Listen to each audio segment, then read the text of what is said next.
Olá, tudo bem? Sejam bem-vindos ao nosso podcast Valor Sustentável.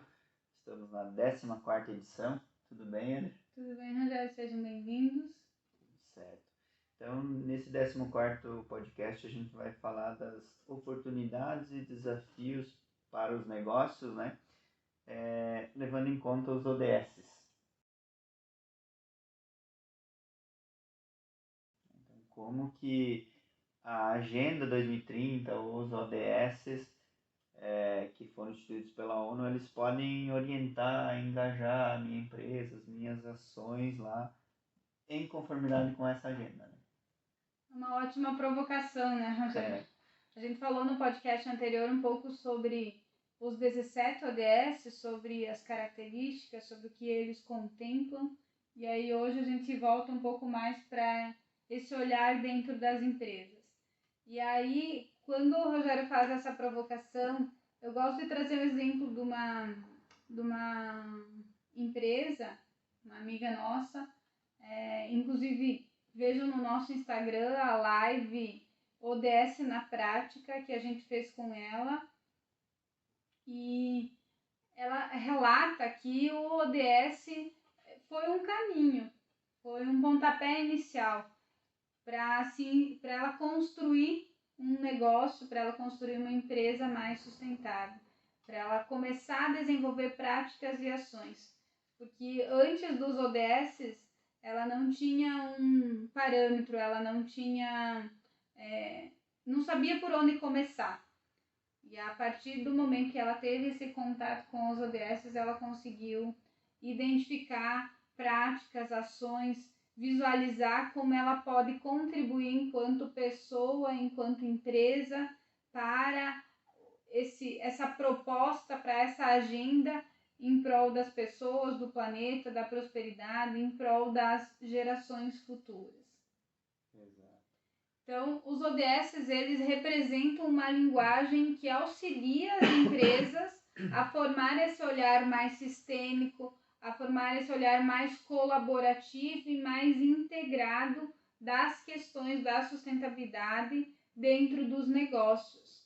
Então, as empresas, como essa nossa amiga fez, como vocês podem verificar e validar todas as práticas e ações que ela desenvolve enquanto pessoa, enquanto empresa, na nossa live, mas os ODS,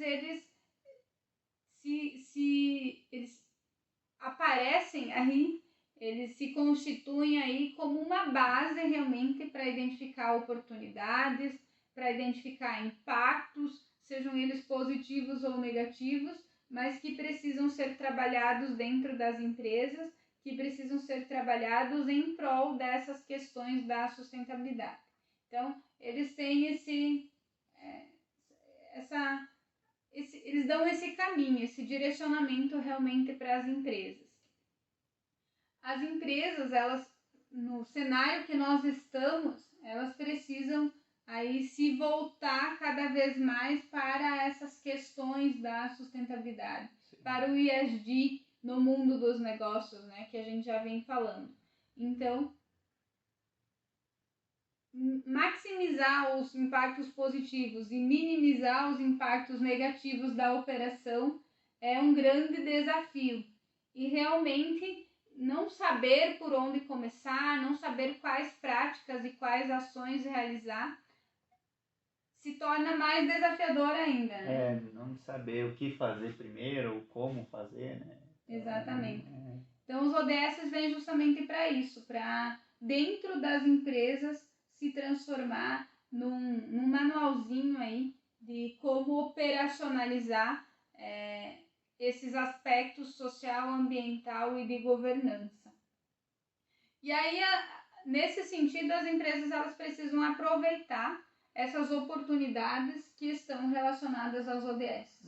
E hoje nós queremos falar de 4 oportunidades que estão vinculadas aí aos ODS, que é a questão de crescimento, a questão de risco, a questão de atração de talentos, que está dentro do crescimento, né? mas a questão de atração de capital e de geração de propósito. São 4 pilares básicos que, quando a gente olha diferencial competitivo, vantagem competitiva dentro das empresas, a gente acaba olhando para esses 4 pilares e nós queremos trazer as oportunidades que os ODS trazem em relação a esses 4 pilares. Quando nós falamos em impulsionar o crescimento, nós tratamos aí de vantagens comerciais que as empresas que adotam os ODS, que adotam práticas e ações com finalidade, com olhar ESG, desenvolvem, e isso gera aí expansão de mercado, atingir novos clientes ou novos segmentos, novos públicos, atrair talentos, porque empresas que têm um impacto positivo na sociedade, com os stakeholders, acaba atraindo talentos, acaba atraindo pessoas que realmente estejam alinhadas ao propósito e que vão fazer de tudo, que vão dar o seu esforço máximo no trabalho para contribuir com a empresa, né? Eles vão, de certa forma, cortando um pouquinho, né? Elas se identificam com o propósito da empresa, né? Então, alguém de vocês talvez já tenha ouvido falar, eu gostaria de trabalhar naquela empresa, né? Eu me vejo trabalhando naquela empresa. Então, esse, às vezes, é o atrair talentos que a Ana coloca. E até mesmo, acho, porque não reter talentos que eu tenho, Sim. né? Então, isso tudo faz com que a minha empresa fique na vitrine, né? E eu vou conseguir minimizar riscos também, né? Que a Ana comentou anteriormente, né? O impacto negativo, vou reduzir ele mais ainda, se possível. E até, se me permite, vou trazer um exemplo que a gente pode citar, por exemplo, empresas que são produtoras, não sei se assim, bebidas, né? Quando elas desenvolvem alguma ação para utilização de água ou devolução de água de alguma forma, né? Que ela está pensando na sua atividade. Mas em contrapartida também ela está contribuindo com o fornecimento de água potável ali para pessoas, né? Para a comunidade como um todo. E isso é muito positivo, né? Então vai atendendo a algumas ações que é do ODS 6, se não estou equivocado, né? Que é de água limpa e saneamento. Então, algumas ações que ela faz para melhorar, para resolver alguma questão da sua atividade, que tem um reflexo na comunidade, né? E aí ela acaba tendo uma licença social para operar. Isso aí. Exatamente. E quando a Natura, se não me engano, eu gosto de trazer o exemplo da Natura, mas a Natura, se não me engano, incorporou na sua matriz de materialidade a questão da água, justamente por essa questão da escassez hídrica em que as regiões de atuação, as regiões das fábricas estão inseridas, e nesse sentido, quando eu trabalho em prol da redução do consumo de água, eu trabalho em prol de fornecer água limpa para a comunidade, de conscientizar em relação à poluição, de melhorar a qualidade da água naquela bacia hidrográfica e de reduzir o consumo também, né? Também. Acaba gerando essa licença para operar. E trazendo voltando lá um pouquinho que o Rogério comentou da questão da retenção de talentos, tem uma análise bem interessante que os especialistas de gestão de pessoas e RH fazem, de que o colaborador, o processo seletivo mais caro é daquele colaborador que saiu por algum motivo que poderia ter sido evitado. Então, quando eu falo em retenção de talentos, quando eu falo em atração de talentos, eu estou relacionando diretamente a custos de contratação, estou relacionando diretamente a custos do processo da empresa e também de colaboradores que estão desmotivados, que não estão entregando o seu melhor. Exato. Satisfeitos, né? E aí isso tudo vai repercutir, querendo ou não, de forma um pouco negativa, né? Sim. Se pensar. E são vários exemplos que a gente pode trazer nesse aspecto de crescimento, até porque por essa amplitude que os ODS atingem. Mas eu quero trazer também o exemplo da Bauer. a Bauer, ela criou, que está relacionado ao ODS 2, que é consumo e produção sustentável, em que, visando aí a questão do aumento da produtividade para atender a redução da fome e desses outros indicadores e outras metas relacionadas a esse objetivo, a Bauer criou uma variedade de um milho que tem um índice de produtividade muito maior, que tem um índice de consumo de água menor. Então, a partir desse novo produto que ela criou, com viés da produtividade, mas que está alinhada ao ODS 2, ela acabou atingindo novos mercados, acabou atingindo aí essa oportunidade de crescimento de receita, de crescimento de market share, de crescimento da empresa como um todo. É uma diferenciação, né? Então... Exatamente. A segunda oportunidade que nós queremos tratar é em relação à redução dos riscos, né? Há um entendimento e há uma coerência em se dizer que as empresas não vão continuar, ou as instituições, não é possível continuar criando valor financeiro sem se observar o equilíbrio entre os recursos naturais, entre os recursos financeiros e os recursos sociais. Então, eu preciso minimizar os riscos relacionados ao ESG. E cada vez mais os investidores estão olhando essa questão de redução dos riscos, de redução, sejam eles ambientais, sociais, econômicos. Até contribuindo um pouquinho, se me permite, André, uma pesquisa realizada em 2017 pela Ernst Young, uma das empresas mais conceituadas de assessoria, auditoria e tudo mais. Ela diz que se a governança é fraca, o ambiente de trabalho é ruim, se falta recurso, isso tudo tem um grande potencial de alterar a tomada de decisão. Ou seja, os stakeholders, né, todos eles, hoje investidores principalmente, eles estão tendo um olhar mais abrangente, né? Então não estão preocupados unicamente com o resultado, né? Mas sim todos os reflexos que a empresa pode me trazer também, né? E aí vem questão de passivos trabalhistas, toda essa questão, eles passaram a tomar esse cuidado, passaram a olhar também com este viés, né? Então isso também é interessante ressaltar, né, de que não se olha somente mais o resultado, né? Até porque, por exemplo, fatores de mudanças climáticas, eles afetam o resultado financeiro das empresas.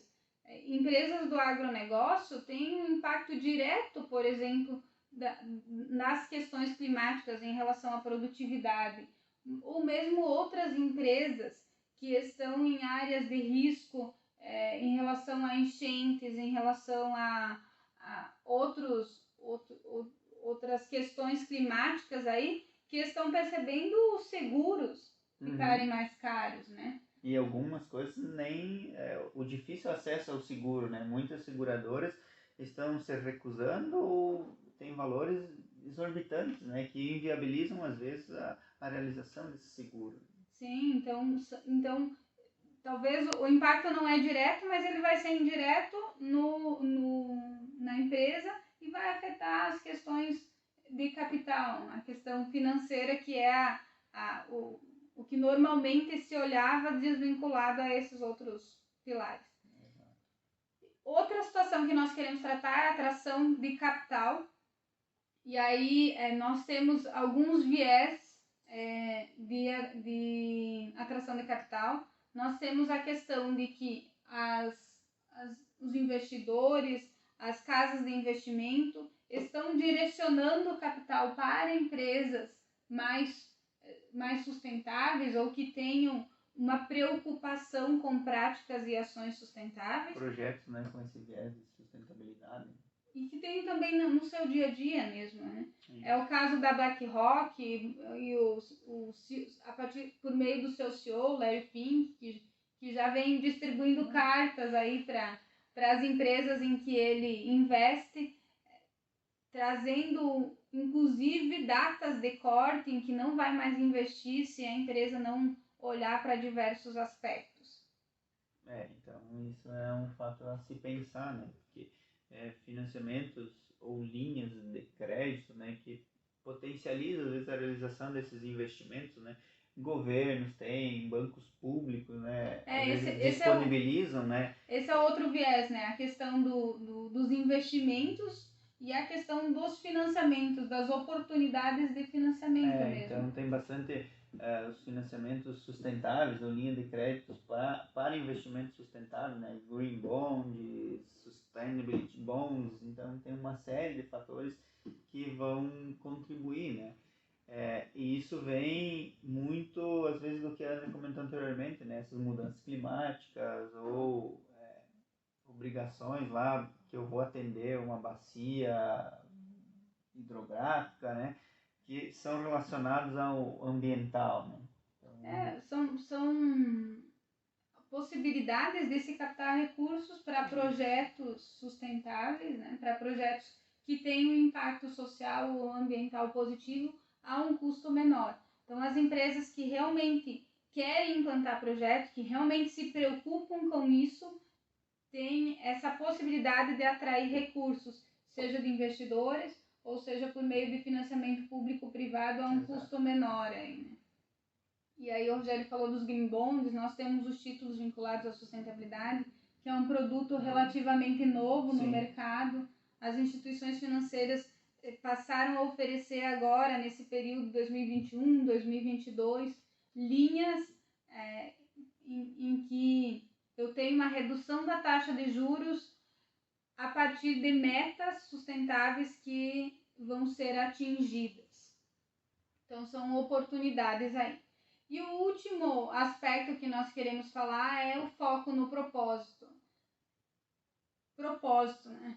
É algo que por si só já é impactante, né? Sim. Precisa se definir e alinhar realmente qual o propósito, de que forma eu realmente contribuo para o mundo, para a comunidade, qual é o meu impacto com os stakeholders. E aí, quando se fala em propósito alinhado aos ODS, eu estou falando em um propósito que gera valor compartilhado para todos os stakeholders. Que seja realmente aí uma força para impulsionar as partes interessadas em torno de um resultado social, ambiental e econômico positivo. Então, os ODS, eles vêm muito a calhar com isso, né? De que, será que também eu descobri o meu propósito, né? E a minha empresa não está totalmente claro para ela qual que é o meu propósito, né? E aí, se isso está bem definido, está claro, é muito mais fácil de eu conseguir obter recursos, de eu conseguir desenvolver inovações, ter colaboradores mais engajados, aquela questão comentada anteriormente de atração, retenção de talentos, né? Vai certamente me proporcionar ou vai abrir oportunidades de novos negócios, novos mercados. Isso tudo vai me ajudando e vai fazer com que a minha empresa ela esteja, deixa eu encontrar uma palavra interessante aqui, blindada, né, contra muitos riscos. Ela vai me proteger no futuro. Então, vai fazer com que eu esteja resguardado para o que possa vir a surgir lá na frente. Né? Legal. Acho que é isso realmente, né? Os ODS, eles fornecem esse direcionamento e atuam em todos esses... Os ODS e o ESG, a sustentabilidade como um todo, possibilitam essas oportunidades e passam a ser vistos não só como custos, mas como oportunidades para as empresas. Ela tem essa preocupação com o todo, né? Não é um fato isolado. E aí, a partir do momento que as pessoas começam a conhecer mais, se inteirar mais do assunto, vão perceber que ele é realmente muito interessante, né? Não veio à toa e veio sim para contribuir, não veio para gastar o tempo, energia, recursos das empresas. Legal. Como a gente citou, se vocês citou a live ODS na prática, nós temos também um material gratuito no nosso site, na nossa página do Instagram, relacionado aos ODS.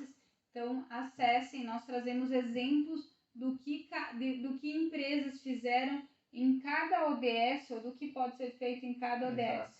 Então, tá bem legal o material, acessem lá. E acho que a mensagem que a gente tinha para passar hoje era essa.